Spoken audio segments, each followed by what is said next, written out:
यो यो निशद भाई, किसी चीज की हीट वेव, सांस भी लग रही हैवी।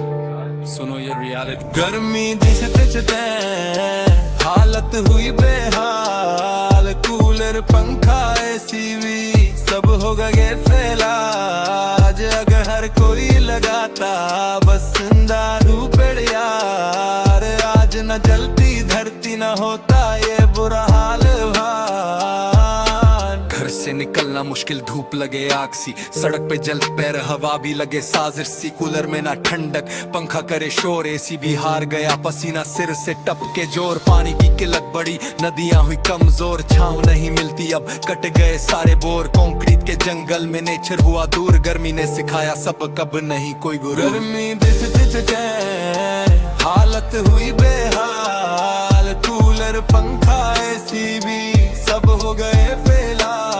आज लग हर कोई लगाता बस ना लो पेड़ यार, आज न जलती धरती न होता ये बुरा हाल भान। पेड़ कटे दिन रात विकास के नाम पे, परिणाम आज दिखे जल रहे हम शाम में। ऑक्सीजन कम हो रही, हवा भी गर्म हुई, धरती माँ रो रही, इंसान फिर भी ब्लाइंड हुई। छोटी सी बात थी समझ ना पाए हम, एक पेड़ लगाते बच जाते ये गम।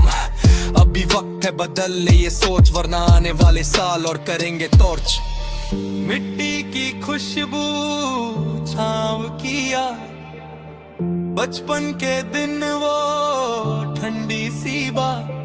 अब बस हीट और सकलगल हर जगह, नेचर को बचाओ यही असली राह। गर्मी बेसकिच गए सीख दीजे गई खास, पेड़ बचाओ यारों यही है असली असली आस। आज लगाओ पौधा कल मिलेगी छाँव, धरती भी मुस्काएगी ठंडी होगी गाँव। यो यो निशाद भाई, मैसेज क्लियर है भाई, एक एक पेड़ लगाओ नहीं तो हीट और बढ़ेगी फिर।